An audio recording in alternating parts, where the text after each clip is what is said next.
बिस्मिल्लाहिर्रहमानिर्रहीम। BS economics second semester, आज इसका हमारा लेक्चर नंबर 4 है। तो इस पर अगर कोई आपको याद हो तो हम लेक्चर नंबर 3 के अंदर हमने एक्सरसाइज 1.2 के कुछ सवाल किए थे। अब वही सिलसिला हम आगे चलाते हैं। अब दोबारा हम एक्सरसाइज 1.2 पे आ रहे हैं। इसमें देखें, इसका क्वेश्चन नंबर जो है 15 पहले हम देखते हैं। कह रहा है फैक्टराइज। यहाँ पे हमने इसके फैक्टर बनाने हैं। जो पहला अलजेब्रिक एक्सप्रेशन है वो है a² + 4b², और जो सेकंड वन है this is 9a² + 16b²। Clear हो गया ये? अब देखें, अगर आपके पास यहाँ पे होता नफी, तो फिर इस पे हम अगर यहाँ नफी होता तो फिर इस का फार्मूला अप्लाई कर सकते थे। a² Nafi b² = a + b × a - b। अब यहाँ पे आपके पास जो है ये पॉजिटिव आ रहा है। अगर नफी हो तो फिर बड़ा सिंपल था ये। अब इसको क्या करना है आपने, इसको लिख लेना है आपने a² + 4b² = a² - × -4b²। ठीक हो गया? अब देखें, जब ये नफी इससे तरफ खाएगा तो ये आपके पास दोबारा जमा ही हो जाएगा। लेकिन इसका फायदा क्या है कि इसका फायदा ये है कि हम इसके फैक्टर बना सकते हैं। इसको लिखेंगे हम, अब -4 को आप ब्रेक करेंगे -4 × -1 × 4 के अंदर, -1 × 4 के अंदर। अब वी नो दैट कि नफी 1 जो है i² जो है दिस इज इक्वल टू -1। ये नफी 1 जो है ये बराबर है किसके? i² के। तो अब आपने यहाँ पे नफी 1 की जगह जो पुट कर देना है i² और 4 की जगह 2 का स्क्वायर। ठीक है? और ये b²। अब अगर आप तीनों कंबाइन करेंगे तो ये बन जाएगा 2b i²। a² आपके पास ऑलरेडी, अब ये बनेगा a² Nafi bracket 2b i²। अब इस पे आप ये फार्मूला अप्लाई कर सकते हैं। तो इसके मुताबिक क्या आ जाएगा, यानी पहला फैक्टर, पहला एलिमेंट a प्लस दूसरा a + 2b i और second a Nafi 2b i। ठीक है?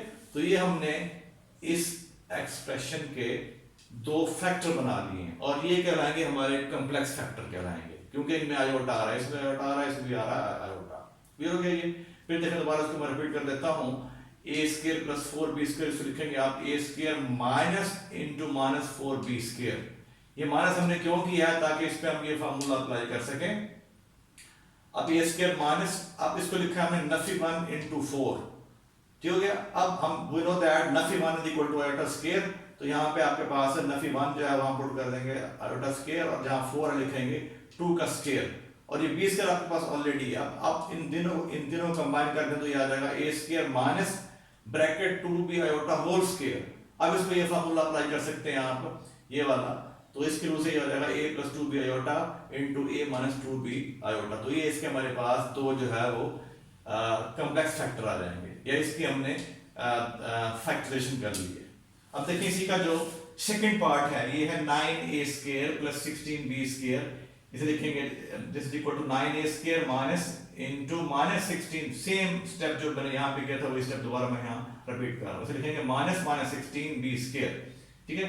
अब फिर आप -16 को ब्रेक कर लें, -1 × 16। क्लियर हो गया ये? अब 9a² माइनस, अब नफी 1 की जगह पे आपने लिखना है i², और 16 को आपने रिप्लेस करना है 4 के स्क्वायर से, और ये b²। अब फिर आप देखें i² है, 4² है, b², इसको कंबाइन कर लेंगे आप, तो ये बनेगा इधर 9a² बन जाएगा -4b i² बन जाएगा। अब फिर ये फार्मूला इस पे अप्लाई कर देंगे तो 3a + 4b i × 3a - 4b i। तो ये हमारे पास इस दूसरे एक्सप्रेशन के फैक्टर बन जाएंगे। क्लियर हो गया ये? फिर देखें, आपके पास क्वेश्चन नंबर जो है 13 है। कह रहा है prove that the sum and product of 2 conjugate complex number is a real number. Prove that the sum and product of 2 conjugate complex number is a real number. तो हम फर्ज कर लेते हैं हमारे पास 2 कॉम्प्लेक्स नंबर x + i और x - i। अगर आप देखें तो इसका कंजुगेट ये है, इसका कंजुगेट ये है, ये एक दूसरे के कंजुगेट कहलाएंगे। x + i और x - i they are said to be conjugate of each other। ठीक है? तो ये हमारे पास 2 कंजुगेट कॉम्प्लेक्स नंबर हैं। अब हमने शो ये करना है कि इनका सम, तो then their sum is equal to इनका सम जो है शो करना है कि वो रियल नंबर है। Then sum is equal to x plus iota y plus x minus iota y। अब देखिए जब इसको ऐड करेंगे ये से कैंसिल, तो यहाँ बचेगा 2x। ठीक है, 2 रियल नंबर है, x आपके पास रियल नंबर है। जब हमने डिफाइन किया था कॉम्प्लेक्स नंबर, तो मैंने बताया था कि जैसे अगर आपको याद हो number of the form x plus iota y, तो मैंने कहा था कि x और y जो है, x और y बिलोंग टू r से बिलोंग करते हैं, रियल नंबर से। ठीक हो गया, तो आपके पास x जो है रियल नंबर है, 2 भी रियल नंबर है। वी नो दैट जब भी हम दो रियल नंबर को मल्टीप्लाई करेंगे answer will be again real number. तो आपके पास ये चीज जो है रियल नंबर आएगी। अब देखें फिर इसके पास का दूसरा हिस्सा, अब इन दोनों का हम लेते हैं हासिल ज़रब, यानी इनका लेते हैं प्रोडक्ट। तो this is equal to x plus iota y x minus iota y। अब फिर यहाँ फार्मूला अप्लाई कर देंगे आप दिस वन, तो ये हो जाएगा x square minus iota y whole square. अब फिर ये आ जाएगा x square plus y square, क्योंकि यहाँ पे आ जाएगा आपके पास माइनस आयोटा स्क्वायर। ये जब इसे आप खोलेंगे तो आयोटा स्क्वायर नफी मान होता है, तो नफी नफी का आ जाएगा प्लस। तो ये आपके पास देखिए ये आ जाएगा प्रोडक्ट इसका x square plus y square. ठीक है, अब ये भी रियल नंबर का स्क्वायर है, ये भी रियल नंबर का स्क्वायर है, उनका सम कर रहे हैं, answer will be again real number which is real. तो ये आपका क्वेश्चन नंबर 13 था। फिर हम चलते हैं क्वेश्चन नंबर 16 की तरफ। 16 में ये कह रहा है कि separate into real and imaginary part और write in the form of complex number. यानी आपका 16 का पहला पार्ट में हल कर रहा हूं पहले, यानी आपको कॉम्प्लेक्स नंबर की वैल्यू कह लें कि डिवीजन के फॉर्म में गिवन है, तकसीम कह लें। ठीक है, तो इसको हमने सिंगल कॉम्प्लेक्स नंबर की शेप में लिखना है, या इसको हमने सेपरेट करना है रियल और इमेजिनरी पार्ट के अंदर। ठीक है, तो इससे पहले अगर आपको याद हो, हमने क्वेश्चन नंबर 11 जो इसी एक्सरसाइज का किया है, तो हमने क्या किया था, जब इस किस्म के कॉम्प्लेक्स नंबर को आप सिंपलीफाई करना चाह रहे हैं, ये इन the form of single complex number express करना चाह रहे हैं, तो अब ये करते हैं कि जो आपके पास कॉम्प्लेक्स नंबर जो है वो डिनोमिनेटर में आ रहा है, उसके कंजुगेट से आप इसको मल्टीप्लाई भी करेंगे, डिवाइड भी करेंगे। तो हमने इसके कंजुगेट से मल्टीप्लाई भी कर दिया, डिवाइड भी कर दिया। ठीक है जी, अब आपने क्या करना है, इसको इस तरफ देंगे और इसको इस तरफ देंगे, यानी आप मल्टीप्लाई करेंगे इसके न्यूमरेटर को इसके साथ, और ये जो डिनोमिनेटर है वो इससे तरफ खाएगा। तो अब इसको मल्टीप्लाई कर रहे हैं हम, नीचे आपके पास ये आ जाएगा 4, ये फार्मूला अप्लाई करेंगे ये वाला, तो 4 का स्क्वायर माइनस 5 आयोटा का स्क्वायर हो गया। अब देखिए आपने 2 को पहले इस तरफ देनी है 4 से, फिर 2 को नफी 5 आयोटा के साथ उधर दी हमने, माइनस 7 आयोटा को फिर इस तरफ देंगे 4 के साथ, फिर नफी 7 आयोटा को इस तरफ देंगे। ठीक है जी, इधर दिया हमने। ठीक है, अब यहाँ पे देखिए ये हो जाएगा 8, और ये हो जाएगा नफी 10 आयोटा, और ये हो जाएगा नफी 28 आयोटा, और यहाँ पे प्लस 35 माइनस 1, क्योंकि आयोटा स्क्वायर नफी 1 होता है। क्लियर हो गया ये।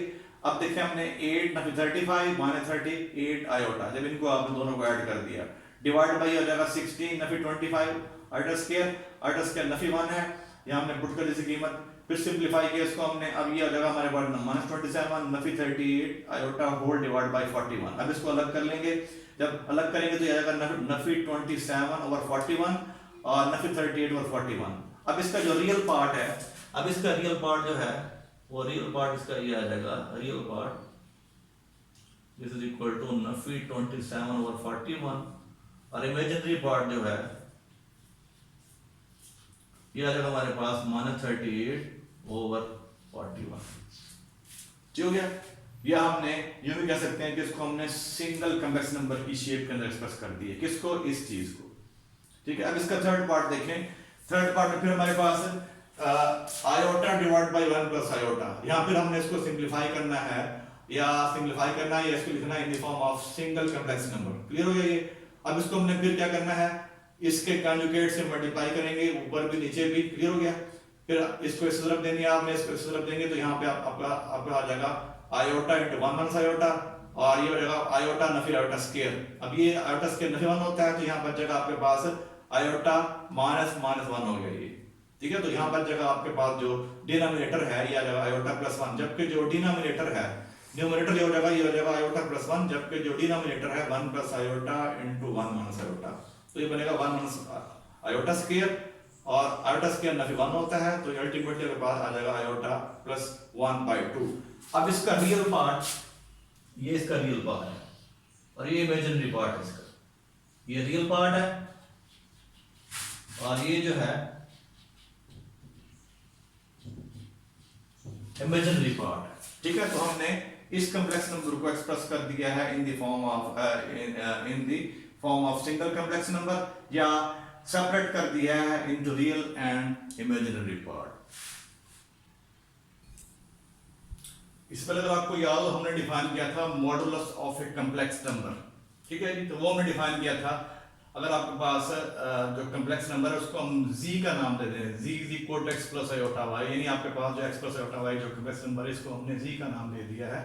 तो इसका जो कंजुगेट होगा उसको z के ऊपर हम बार्थ लगा देंगे और वो बराबर है x माइनस आयोटा y के, ठीक है जी। और अगर आपको याद हो हमने z का जो मॉड डिफाइन किया था वो बराबर था हमारे पास x का स्क्वायर प्लस y का स्क्वायर और इसका इनके सम का जो है वो स्क्वायर रूट, यानी रियल पार्ट का स्क्वायर प्लस इमेजिनरी पार्ट का स्क्वायर, इनका सम लेके इसका स्क्वायर रूट लेंगे तो आपके पास क्या आ जाएगा, z का मॉडुलस आ जाएगा या z की एब्सोल्यूट वैल्यू आ जाएगी, ठीक है। जब इसकी एग्जांपल यहां देखें, if z is equal to 3 plus 4 iota तो z का mod this is equal to ये आ जाएगा 3 का स्क्वायर प्लस 4 का स्क्वायर और इनका सम ले लिया आपने, इसका जिधर ले लेंगे तो ये आ जाएगा अल्टीमेटली हमारे पास आफ्टर सिंप्लीफिकेशन 5 हो जाएगा, ठीक है जी। फिर देखें अगर आप z के कंजुगेट का मॉड लेना चाहेंगे तो z का कंजुगेट z बार से नोट करेंगे this is equal to 3 minus 4 iota, तो ये इसका जब हम लेंगे मॉडुलस तो z कंजुगेट का मॉड बराबर है 3 का स्क्वायर प्लस नफी 4। अब इसका इमेजिनरी पार्ट जो है वो -4 था, नफी 4 का स्क्वायर, इसका रियल पार्ट 3 था, इमेजिनरी पार्ट -4 था, तो ये आ जाएगा आपके पास 9 और ये हो जाएगा 16 और ये हो जाएगा 25 का स्क्वायर रूट और अल्टीमेटली आपके पास जो है z कंजुगेट का मॉड जो है वो कितना हो जाएगा, वो आ जाएगा 5। सिमिलरली अगर आप देखें तो आपके पास -z का जो मॉड आएगा, -z का जो मॉड है ये आ जाएगा Nafi x Nafi iota y, जब ये निकालेंगे नफी z का मॉड तो ये आ जाएगा हमारे पास नफी x का स्क्वायर और प्लस नफी y का स्क्वायर और इसका जदर, तो ये भी आपके पास जो है x square plus y square इसकी इक्वल आ जाएगा जो हमारे पास z का मॉड है, ठीक है। क्लियर हो गया ये। अब फिर देखें आपके पास z1 प्लस z2 ये दो कॉम्प्लेक्स नंबर हैं, इसका हम ले रहे हैं सम ले रहे हैं, इसका कंजुगेट लिया आपने तो ये दिस इज इक्वल टू ये बराबर है z1 का कंजुगेट जमा z2 का कंजुगेट। लेट्स से आपके पास z1 जो है this is equal to x1 plus iota 1 है और z2 जो है this is equal to x2 plus iota 2 है, ठीक है जी।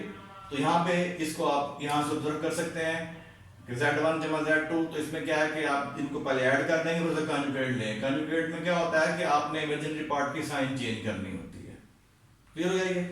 अब फिर आ जाए ये सिलसिला में आगे इसको बढ़ाते हैं, z कंजुगेट का कंजुगेट, z आपके पास कोई कॉम्प्लेक्स नंबर है, लेट्स से हमारे पास जो है z जो है जिस z कंजुगेट यानी इसका z कंजुगेट ये है तो इसका फिर आप कंजुगेट ले रहे हैं तो again we have this is equal to आ जाएगा 3 माइनस 4 आयोटा, ठीक है ना। लेट्स से आपके पास z जो हमारा ये है, z जो है दिस इज इक्वल टू ये बराबर है हमारे पास 3 माइनस 4 आयोटा के। If z is equal to 3 minus 4 iota, ठीक है, तो जब इसका जब कंजुगेट लेंगे आप, इसका कंजुगेट लेंगे वो आ जाएगा 3 प्लस 4 आयोटा और फिर जब इसका फिर कंजुगेट लेंगे तो again we have z minus 4 iota. तो यहां से आप ये भी कह सकते हैं जनरली कि अगर आपके पास किसी भी कॉम्प्लेक्स नंबर का डबल कंजुगेट आ जाएगा तो उस कॉम्प्लेक्स नंबर के इक्वल होगा। z कंजुगेट का दोबारा कंजुगेट लेंगे तो वो आपके z के इक्वल आएगा। z क्या आपका z का कोई z आपके पास कोई कॉम्प्लेक्स नंबर है, इसको आप ये भी ले सकते हैं, ठीक है, और इसको मखसूस वैल्यू ले सकते हैं, ये भी ले सकते हैं, क्लियर हो गया ये। z आप ये भी लेके इसको ऑब्जर्व कर सकते हैं। लेट्स से z आपके पास जो है ये है 3 माइनस 7 आयोटा, तो जब z का कंजुगेट लेंगे आप तो ये आ जाएगा 3 प्लस 7 आयोटा हो जाएगा और फिर जब इसका डबल कंजुगेट लेंगे कंजुगेट तो ये हो जाएगा 3 माइनस 7 आयोटा, 3 माइनस 7 आयोटा। तो अगर आप इनको ऑब्जर्व करें तो z कंजुगेट का कंजुगेट दोबारा आपके पास फिर क्या आ जाएगा, z आ जाएगा, क्लियर हो गया ये। अब फिर देखें आपने इसी चैप्टर की एक्सरसाइज नंबर 1.3, ठीक है, जो हम चैप्टर कर रहे हैं पहला फर्स्ट वाली किताब से एक्सरसाइज 1.3, इसका क्वेश्चन नंबर 2, 3, 4, 5 और 7 जो है ये खुद ट्राई करने हैं। जो ऑलरेडी हम थ्योरी पढ़ चुके हैं, ये जो मैंने आपको क्वेश्चन कराया है इनका ताल्लुक उसी से है। ठीक है, तो ये आप कर लें। तो इंशाल्लाह बाकी जो है ना जब हमारी क्लासेस होंगी तो वहाँ इनको हम जो है ना मज़ीद इनकी जो आपको डिफिकल्टीज होंगी वहाँ पर डिस्कस कर लेंगे। अब हम चलते हैं नेक्स्ट टॉपिक पे।